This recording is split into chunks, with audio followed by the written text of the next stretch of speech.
Le monde a-t-il déjà vécu autrement qu'au bord du chaos? Un cynique. Asseyez-vous et finissez de me briser le moral.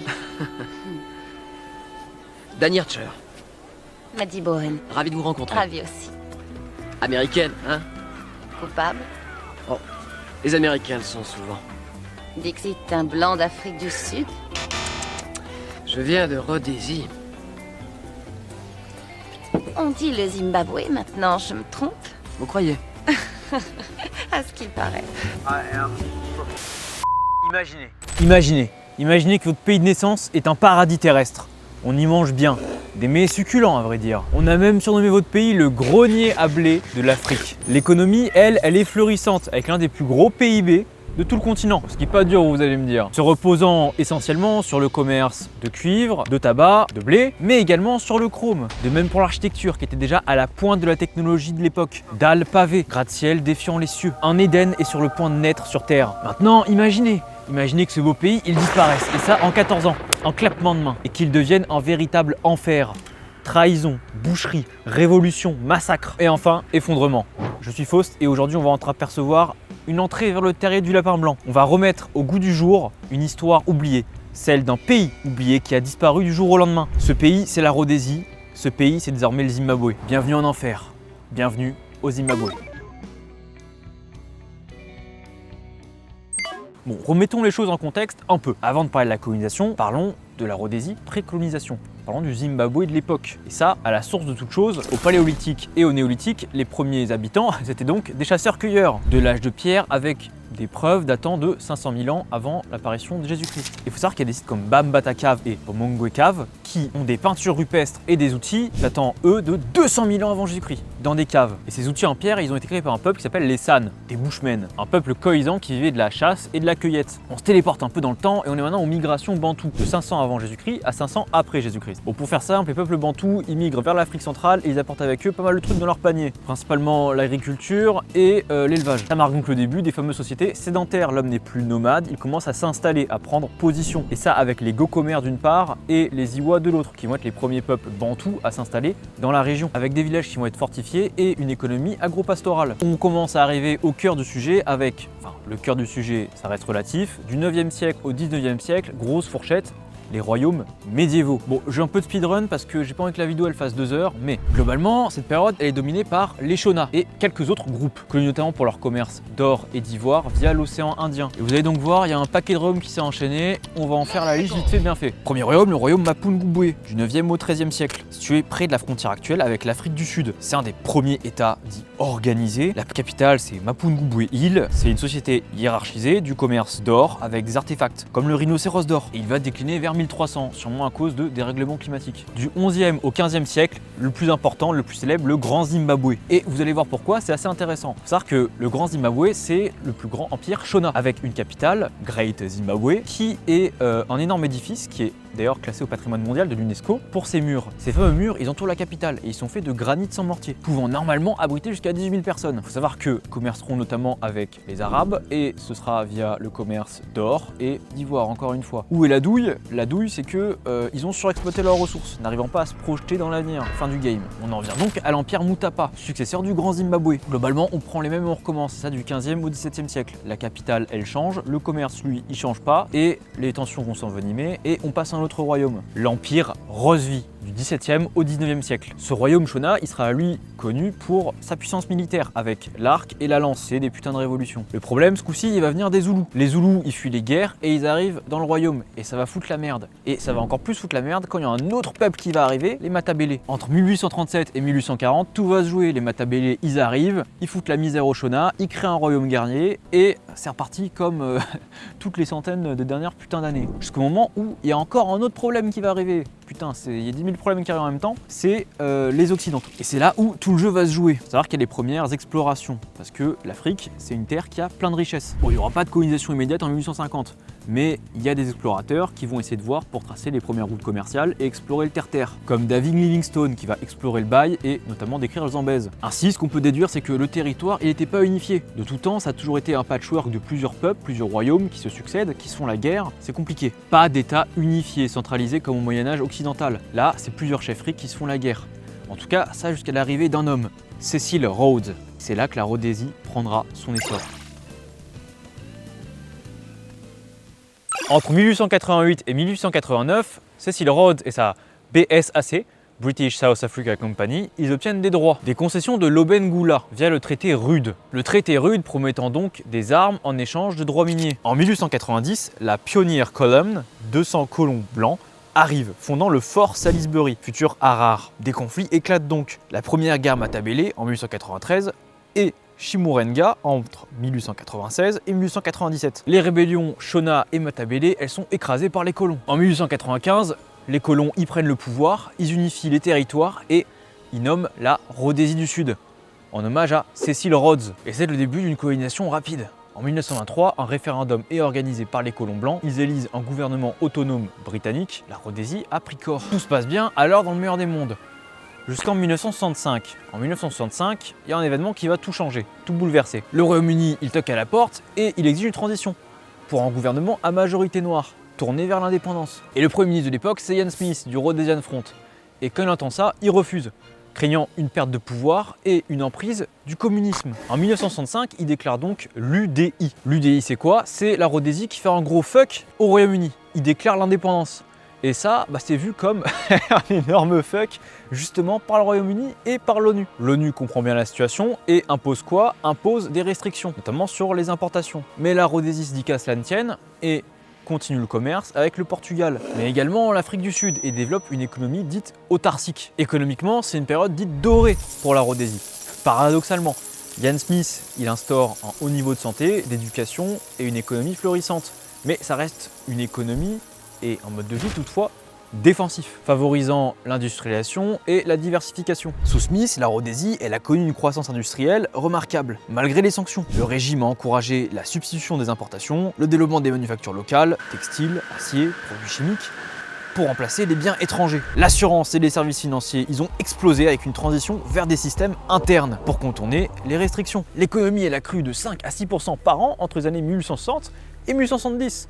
Notamment grâce à l'Afrique du Sud et au Portugal. Des initiatives comme la mobilisation financière ont soutenu l'industrie minière et agricole, maintenant l'autosuffisance alimentaire. D'un point de vue structurel et énergétique, Smith il investit dans pas mal de projets, des grands projets, entre d'une part l'extension des routes, même la création de routes tout simplement, et également les barrages. Par exemple le barrage de Kariba, achevé en 1959.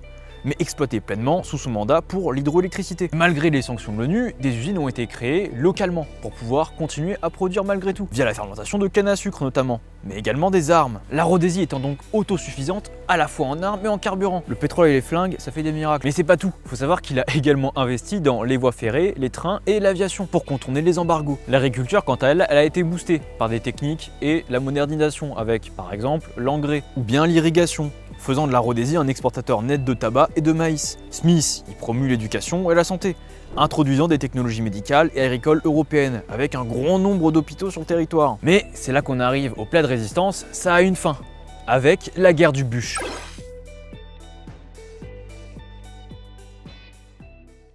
Cependant, après l'UDI, le nationalisme noir, il explose, avec notamment la création de deux mouvements. D'une part, le ZAPU de Joshua Nkomo, soutenu par l'URSS, d'où les craintes du communisme de Ian Smith. Et de l'autre, le ZANU, dirigé d'une main de fer par Robert Mugabe. Et ce nom, il est à retenir, soutenu quant à lui par la Chine. Leurs deux forces armées, c'est le ZIPRA et le ZANLA, l'une lançant la guerre depuis le Mozambique et l'autre la lançant depuis la Zambie. Mais la guerre, elle commence véritablement en 1964 avec des attaques sporadiques, typique de la guérilla, avec de nombreuses attaques sur des fermiers blancs sans défense. Elle s'intensifie en 1970 avec encore plus d'attaques, des raids, des viols, des boucheries et beaucoup de fermes qui finissent à feu et à sang. Et dans ce style-là, il y a un film qui le dépeint assez bien, c'est Blood Diamond.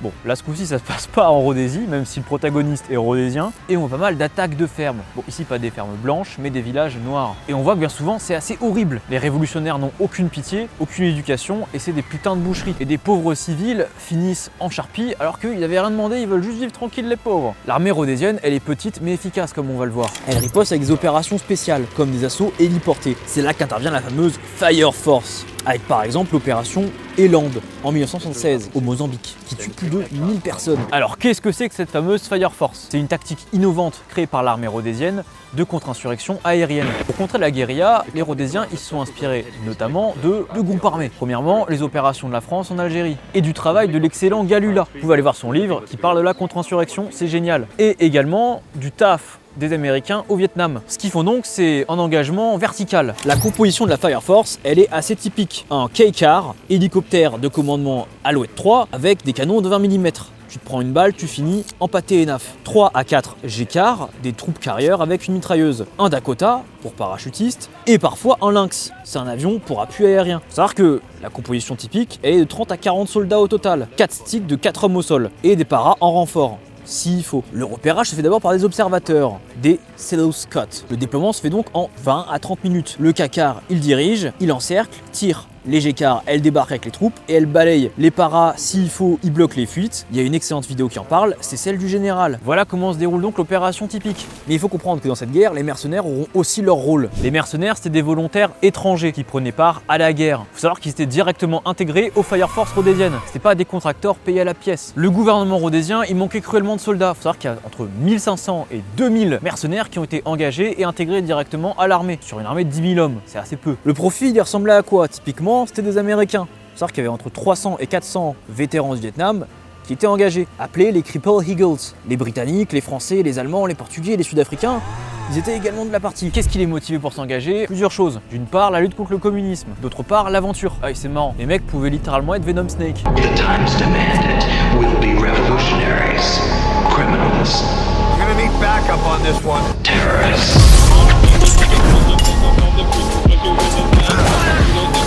Le contrat il était de 2 ans minimum, c'était payé à peu près 1000 $ US et le recrutement se faisait de diverses manières.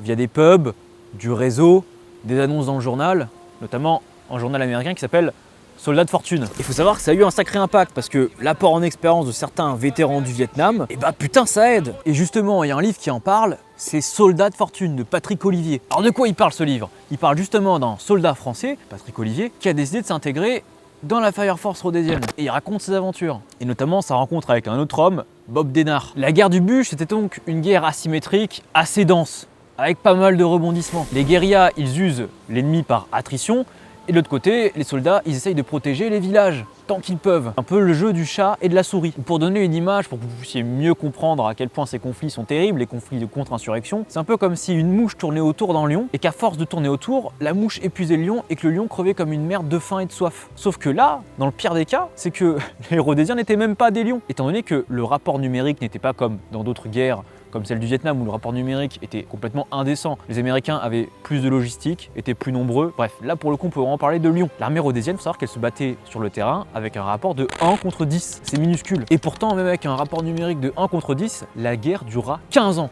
15 longues années de lutte. Je sais pas si vous vous rendez compte à quel point c'est un putain d'exploit. Leur état, c'est même pas comment c'est possible. Ils se faisaient...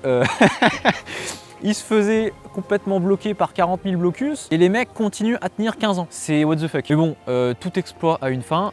C'est le moment où Mugabe a pris le pouvoir. Bon, sous une pression extrême, Smith, il commence à dire « bon, j'en ai ras le cul en fait ». Il cède le pouvoir. Il accepte un règlement interne en 1978 avec des leaders noirs modérés comme Abel Muzorewa. Mais la guerre, elle continue. Finalement, les accords de Lancaster House en décembre 1979 au Royaume-Uni mettent fin à l'UDI, le cessez-le-feu, le retour sous contrôle britannique et surtout les élections. Et c'est ainsi que le 18 avril 1980, la Rhodésie est terminado. Bienvenue au Zimbabwe.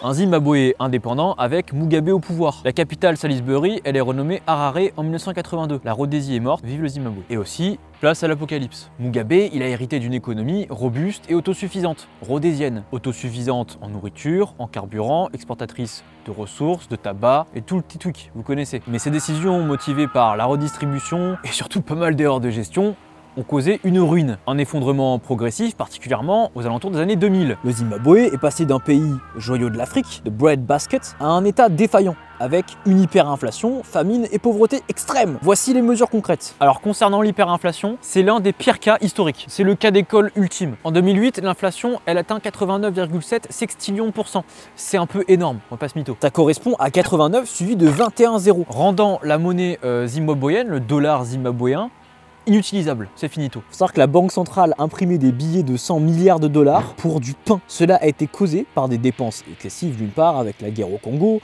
le paiement des vétérans, des réformes agraires, chaotiques et surtout une mauvaise gestion monétaire. Résultat, une adoption forcée du dollar US en 2009 pour stabiliser. Mais le pays reste en crise. Maintenant, place au secteur de la nourriture. Ce qui se passe, c'est que les réformes fast-track. En 2000, le gouvernement il exproprie 4000 fermes blanches à des propriétaires pour des loyalistes du ZANU. Le problème, c'est que les loyalistes du ZANU n'y connaissent rien. C'est-à-dire que la production agricole, elle chute de 60 à 70%. Le maïs, il diminue de moitié, menant à une famine touchant 7 millions de personnes entre 2002 et 2003. Le Zimbabwe, exportateur net sous la Rhodésie, est devenu importateur, dépendant de l'aide internationale. Ça a détruit l'agriculture commerciale, pilier rhodésien. Maintenant, concernant le PIB, je vous cite les chiffres.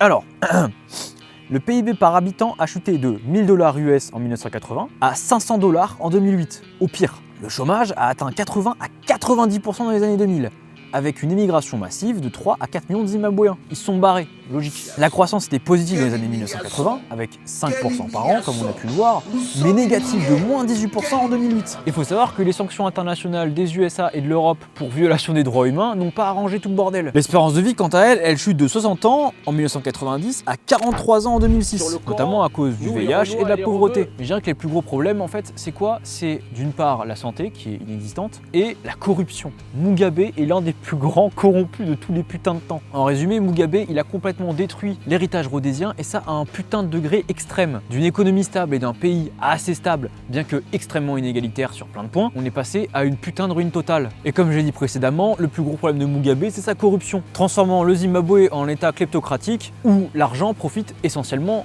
aux dirigeants. Bien qu'il se présente comme anti-impérialiste et toutes les belles conneries qui vont avec, la vérité des faits, c'est qu'il a créé un véritable système de népotisme et de pillage. Prenons son exemple personnel, Mugabe et sa famille. Il faut savoir que lui et sa famille se sont enrichis à hauteur à environ de 2 milliards de putains de dollars via des propriétés luxueuses, des palais, des putains de piscines à double débordement, des jets privés, des comptes offshore. Et ça, il y a notamment des fuites dans les Panama Papers qui l'ont prouvé. Donc en gros, pendant ce temps que lui, il se la coule douce avec sa famille, avec des putains de cocktails Malibu, son peuple est en train de crever la gueule ouverte. Pas ouf. Faut savoir que Transparency International classe le Zimbabwe comme l'un des pays les plus corrompus de tous les temps, avec actuellement un indice de 22 sur 100, encore pire que la moyenne africaine. Et les scandales majeurs faits par Mugabe, il y en a encore d'autres à l'appel, notamment la guerre au Congo. Entre 1998 et 2002, Mugabe, il envoie ses troupes au Congo pour protéger les intérêts. La vérité, c'est que qu'est-ce qui se passe? Pillage de diamants, pillage de ressources, directement in the pocket. Il faut savoir que cette guerre a coûté 1 million de dollars par mois au peuple, mais évidemment, il s'en bat les couilles parce qu'il a pu s'enrichir les poches. Les réformes agricoles font qu'il a encore une fois donné des terres à des cronies incompétents